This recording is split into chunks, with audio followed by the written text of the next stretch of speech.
Start.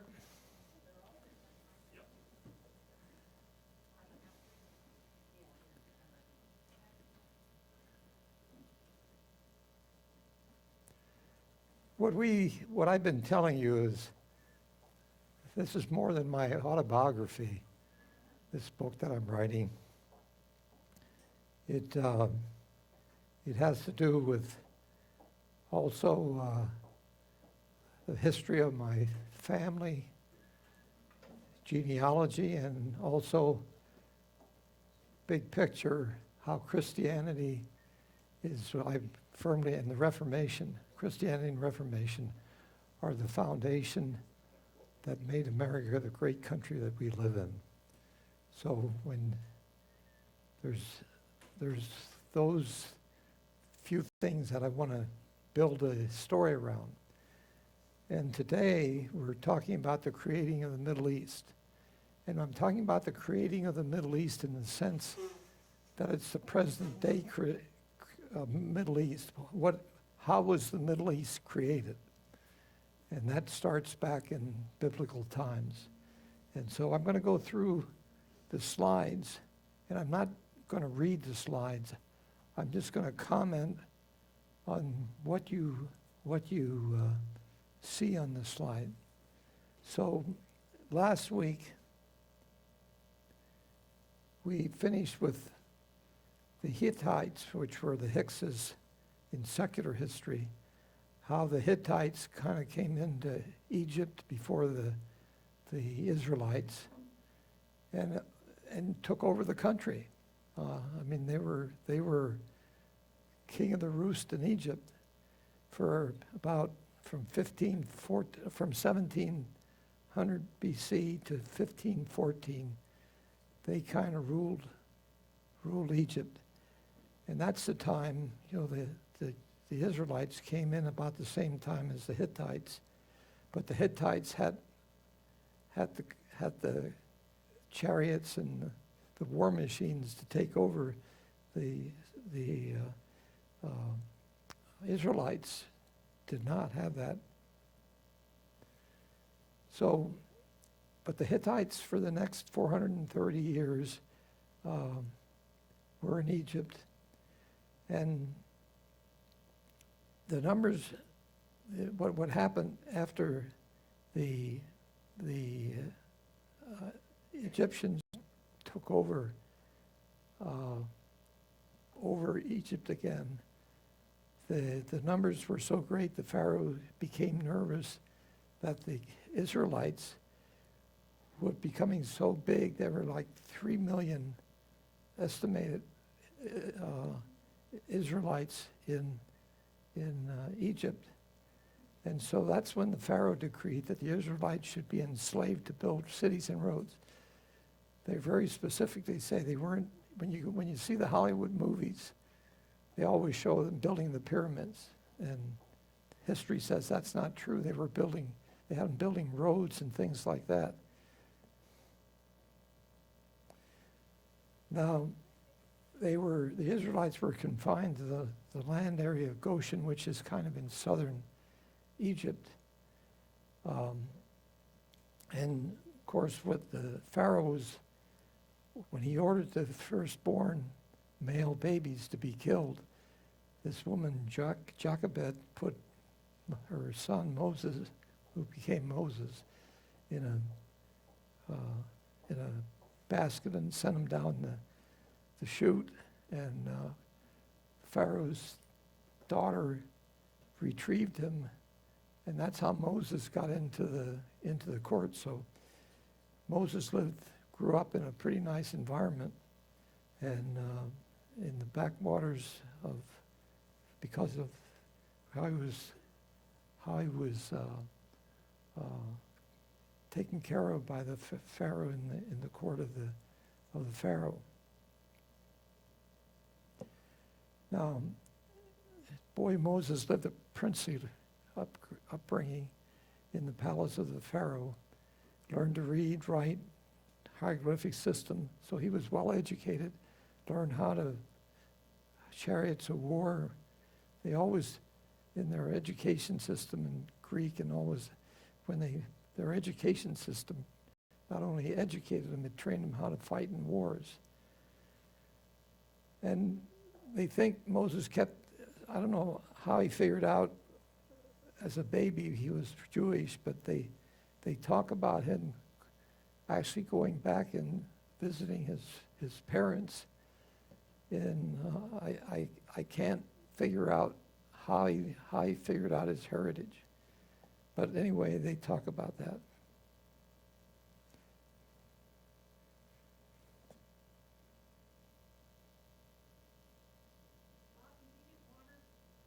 I have some here.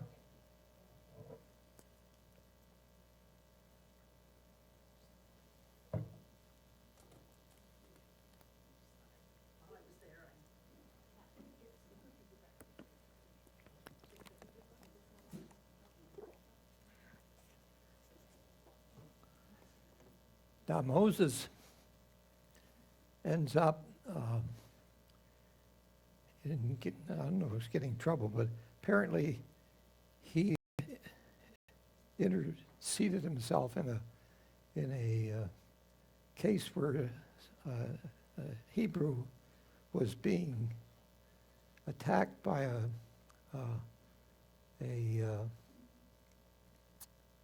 Egyptian, and he ended up killing the Egyptian for this battle, this fight that they were in. So he actually went out into the desert to kind of, I guess, escape being beheaded or whatever. And he married a shepherd girl in the desert whose father was a Mennonite priest. And the Mennonites were descendants of the Hebrew patriarch Abraham. So he was back kind of in the Jewish care.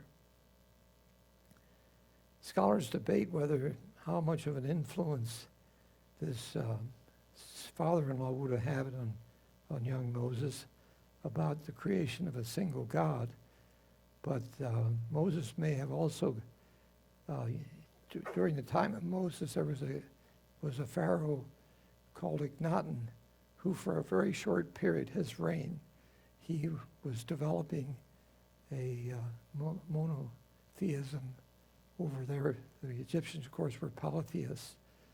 So he may become aware of that work that was going on. And like I said last week, that reign of that pharaoh only lasted for him. And I think it's because the priests in the temples were worried about losing their jobs.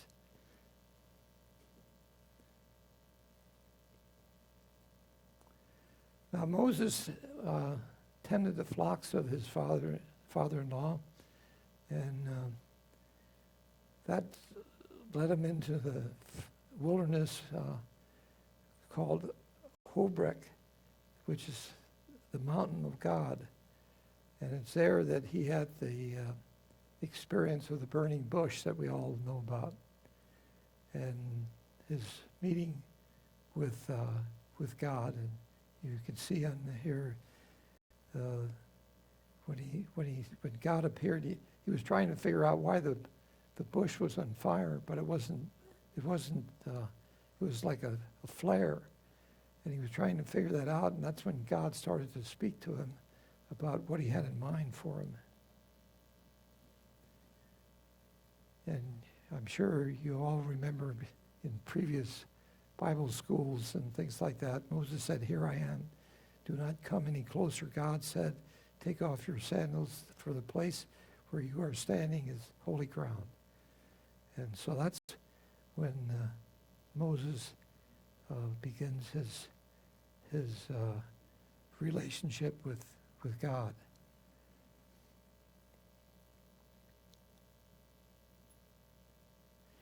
And God tells him that his job is going to be to rescue the Israelites out of Egypt. That's when he got his assignment to get the Egyptians out of Egypt.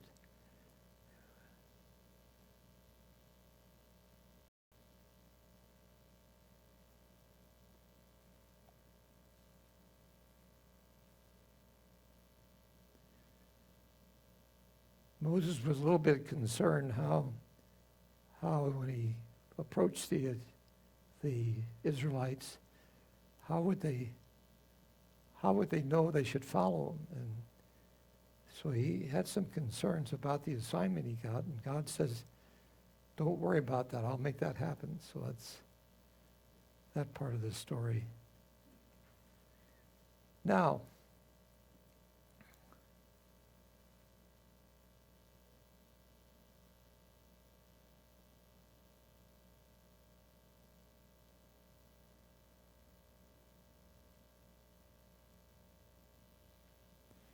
so God assembled the elders of Israel and said to them, the Lord, the God of your father, the God of Abraham, Isaac, and Jacob, appeared to me and said, I have watched over you and have seen that you have been, what has been done to you in Egypt. And as I promised to bring, and I have promised to bring you out of the misery in Egypt into the land of the Canaanites, Hittites, Amorites, and on, the land flowing with milk and honey. Now, here's where the problem starts with the Middle East, and we're still fighting the battle today. They're going back.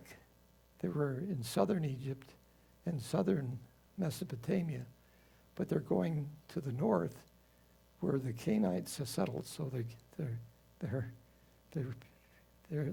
that's how the war we're still fighting over there begins. Let me show you.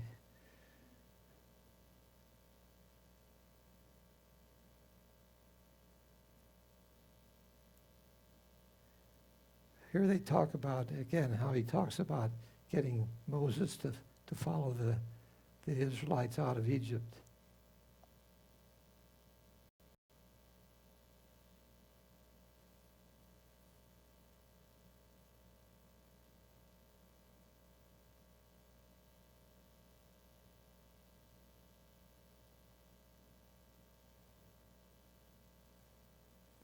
Okay. I don't know where this is in the Bible, but by organizing the Israelites to get them out of Egypt was no small task. The fleeing Israelites, the Bible says, numbered about 600,000 men. Does anybody know where that is?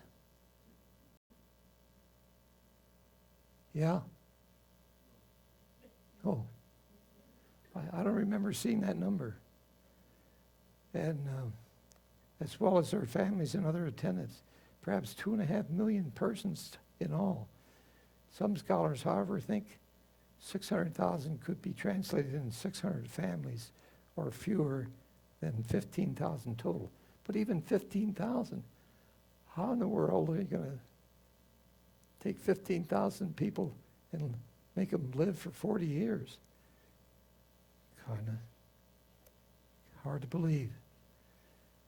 But just as the Israelites got on their way, the Pharaoh regretted that he had let them go, and he decides to pursue them with chariots of war. And then, remember when we talked about Velikovsky, he talked about parting the Red Sea and how manna could be created by the comet atmosphere being mixed with the atmosphere of Venus being mixed with the atmosphere of Earth, and that's how manna was created. So they had to have something like that to survive. But the troops, so to speak, were saying, why did we leave Egypt? At least we were being fed there. So they kind of rebelled and were, I'm sure, a task to lead for Moses. So he says it took 1 week to get out of Egypt, but it took 40 years of wandering in the wilderness to enter the promised land. And here we talk about the Hebrews, let it be known that they preferred bondage in Egypt above the newly gained freedom. The unsurpassed level of ungratefulness and grumbling survived in the wilderness. Eating quail and manna was reflected in their behavior of not becoming God's people. So Moses gets called to Mount Sinai, and talks to receive God's covenant of law, the Ten Commandments, meant governed and prepared the people to live. So I think there was a lot of chaos going on with all those people living together. I'm sure it wasn't a pleasant place to live. So God gets Moses to give him the Ten Commandments, and that becomes and that's significant. That becomes what I call the cornerstone of Western man's ethical life. I'm going to be talking about, there's a book that is fairly recent called The Righteous Mind. It's written by a moral psychologist, and it's written, a moral psychologist is somebody that kind of studies morality and how it's made. And he says the foundation to morality is the Christian faith. And he says the foundation for civilizations to be successful is they have to have an ethical life, and that is what morality is all about. So the foundation upon which you build a civilization starts with creating an ethical life for the people. And the only place where morality is taught is in the church. So that's the foundation on which we're going to build the world. And of course, Western civilization does that better than Asian and the Middle East, and we'll be talking more about that. So, remember the Code of Hammurabi that had 300 articles? Instead of 10 commandments, they had 300 commandments. So I think God decided we got to simplify this and look at the big picture rather than deal with the details. So we all know what they are. There's the list. So that's what this guy that wrote The Righteous Mind, his name is Hittites, says the foundation for civilization is morality, and you can't get any better direction than the Ten Commandments. So, Hebrew over 20 years of age who had left Egypt under Moses' leadership had died. Moses had died before then could enter. He did not enter Canaan. Joshua was the guy that Moses appointed to replace him. That's in Deuteronomy. And he was a very charismatic warrior who finally led the Hebrews to conquer the Canaanites, where they settled among the Canaanites and the Philistines. So he was the one that took back Israel. You know, the Israelites got to Israel, what's present-day Israel, but then there was a famine, and then they went south and left it vacant. People backfilled it, and along comes the Israelites back to take it over. So that was a big battle. And I guess in my reading of the Bible, I never realized that was the beginning of the war that we're still, that's what happened. And I say that's the beginning of the war that we're still fighting in the Middle East today. So that's the story. So anything I can tell you to clarify what my hypothesis is?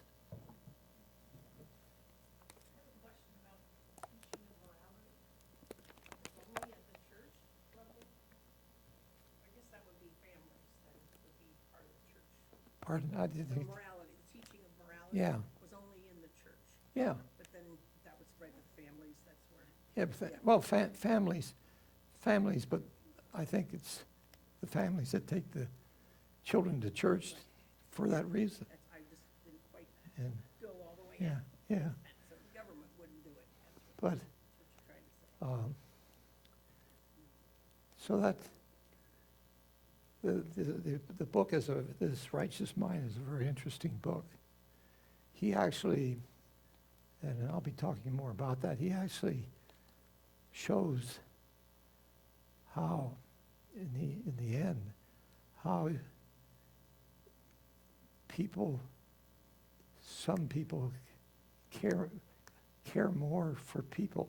You know, if you look at the Christianity, the bottom line of Christ's message was giving, sharing, loving, and caring.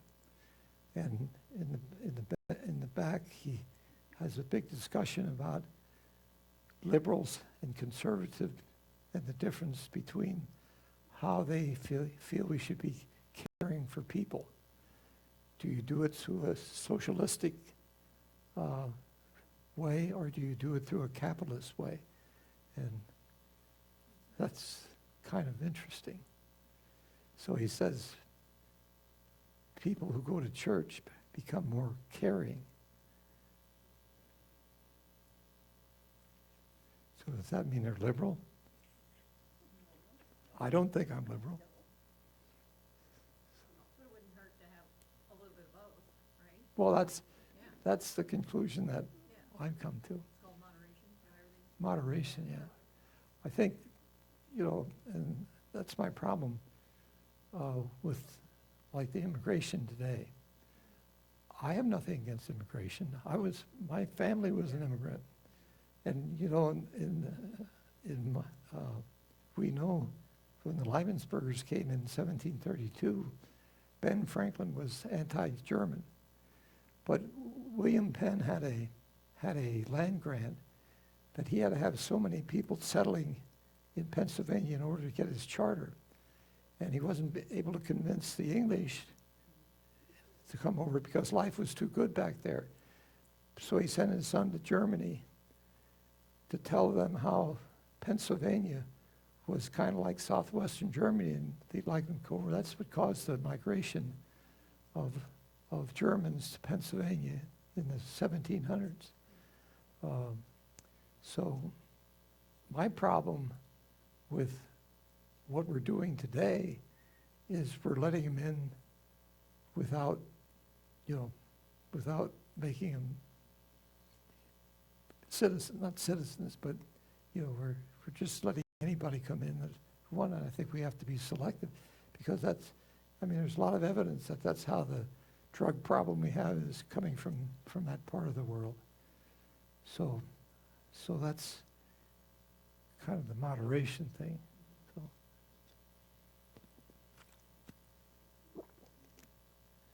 So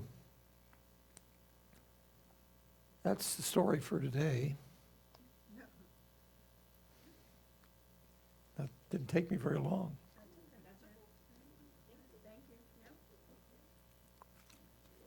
Yep. Bob, did you write that, or was that out of the book?